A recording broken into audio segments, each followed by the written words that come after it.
So today's topic is single electrode potential and its measurement with the help of standard hydrogen electrode.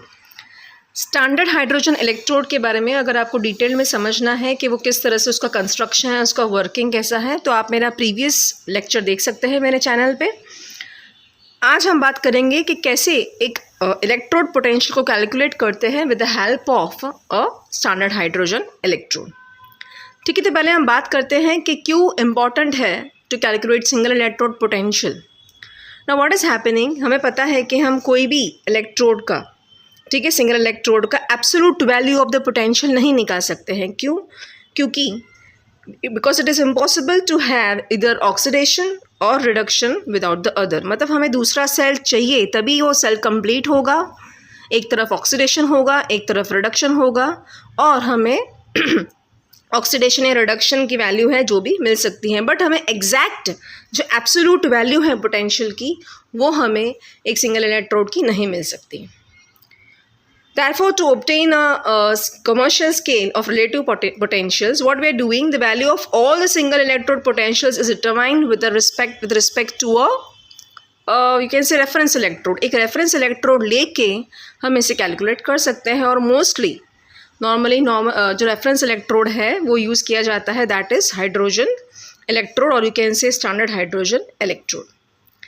Now standard hydrogen electrode की ये speciality है कि it acts as an anode also and as a cathode also, depending on which half cell it is attached to. मतलब उसके साथ दूसरा कौन सा हाफ सेल अटैच्ड है उसके हिसाब से वो या तो एनोड के जैसे वर्क करेगा या तो कैथोड के जैसे।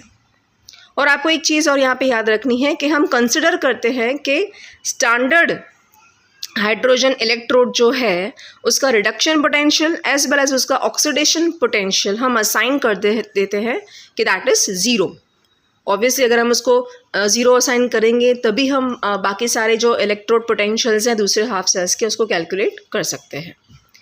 तो ठीक है, इसके लिए हम क्या करते हैं कि एग्जाम्पल लेके हम इस चीज़ को समझते हैं। तो फर्स्ट एग्जाम्पल जो हम देखने वाले हैं, जो आप फिगर में भी देख सकते हो, that is the zinc hydrogen galvanic cell. Okay, तो फिगर में आप देख सकते हो कि हमने एक गैल्वेनिक सेल लिया है। Left side we have taken that is anode.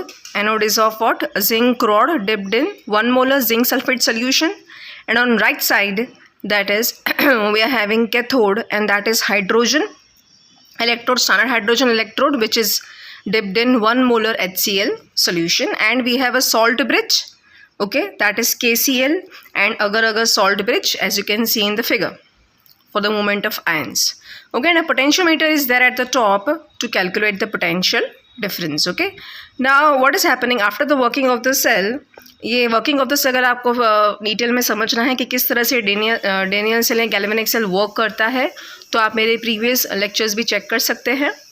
तो यहाँ पे क्या हुआ, जब ये सेल को कनेक्ट किया और और पोटेंशियोमीटर से जब हमने मेजर किया, ओके, तो हमें जो वैल्यू मिल रही है ईएमएफ की, रिजल्टिंग सेल की, that EMF, the value of the EMF is what? It comes out to be 0.76 volt at 298 kelvin. Okay, तो आप ईएमएफ को किस तरह रिप्रेजेंट कर सकते हो? That is PT(H2) 1 bar H plus 1.0 molar /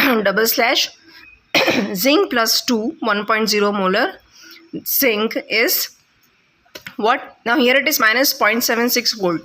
देखिए, आपको एक चीज़ याद रखनी है कि सिंगल इलेक्ट्रोड पोटेंशियल का of any electrode it conventionally taken to be its reduction potential. Okay, क्योंकि IUPAC ने रिकमेंड किया था कि जो भी सिंगल इलेक्ट्रोड पोटेंशियल है उसको कन्वेंशनली हम मान लेंगे कि वो उसका रिडक्शन पोटेंशियल है, मतलब रिडक्शन पोटेंशियल ही सिंगल इलेक्ट्रोड पोटेंशियल है। इसलिए मैंने यहाँ पे क्या किया है, हमारा जो सेल की EMF की जो वैल्यू आई थी that was what? It was plus 0.76 volt. मैंने क्या कर दिया, उसको रिवर्स कर दिया। ओके, तो that is what? Minus 0.76 volt. That means reduction potential जो हमें जो मिल रहा था वो ऑक्सीडेशन पोटेंशियल था जिंक का। तो मैं ऑब्वियसली ऑक्सीडेशन और रिडक्शन पोटेंशियल हम जानते हैं कि वो दोनों एक दूसरे के अपोजिट है। तो अगर मुझे ऑक्सीडेशन पोटेंशियल प्लस 0.76 वोल्ट मिल रहा है तो रिडक्शन पोटेंशियल क्या होगा? That will be what? Minus 0.76 volts. तो ये जो है वो जिंक का सिंगल इलेक्ट्रोड पोटेंशियल है, या आप बोल सकते हो कि वो रिडक्शन पोटेंशियल है। ठीक है, अब सेकेंड सेल की बात करते हैं that is copper hydrogen galvanic cell. तो यहाँ पे क्या होने वाला है, उल्टा हो जाएगा। जो hydrogen hydrogen electrode that will be our anode and copper would be our cathode and EMF calculated with the help of this cell is what plus 0.34 volts. अभी ऑलरेडी कॉपर का जो है आप देख सकते हो, कॉपर तो ऑलरेडी यहाँ पे रिडक्शन स्टेट में है, तो जो हमें वैल्यू मिल रही है plus 0.34 volts, that is nothing but the single electrode potential of the copper, or you can say reduction potential of the copper. okay, तो एक चीज़ आप ये चीज़ आप याद रखना, कोई भी जो इलेक्ट्रोड पोटेंशियल की जो वैल्यूज़ आपको दी है that is nothing but the reduction potential of that particular electrode. Hope आपको ये वीडियो समझ में आया होगा। अगर आपको समझ में आया है और आपको डिटेल्ड में और चीज़ें समझनी हैं तो आप मेरे लेक्चर्स पे जा सकते हैं। और वीडियो कंप्लीट करने से पहले मैं ये इस इलेक्ट्रोड पोटेंशियल की कुछ सिग्निफिकेंस आपको बता देती हूँ।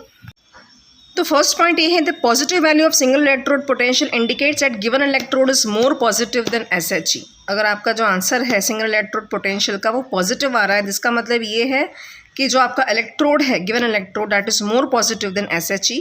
इन other words when coupled with SHE the given electrode acts as cathode obviously. Okay, वो कैथोड के जैसे एक्ट करेगा और SHE जो है वो एनोड के जैसे एक्ट करेगा। और अगर नेगेटिव वैल्यू आ रही है सिंगल इलेक्ट्रोड पोटेंशियल की, इसका मतलब ये है कि given electrode is more negative than the standard hydrogen electrode. So given electrode acts as what, it acts as anode and SHE acts as cathode for the working cell to be spontaneous. Okay, so this was a significance. I hope you like the video. Please share with your friends and do subscribe my channel for more videos. Thank you.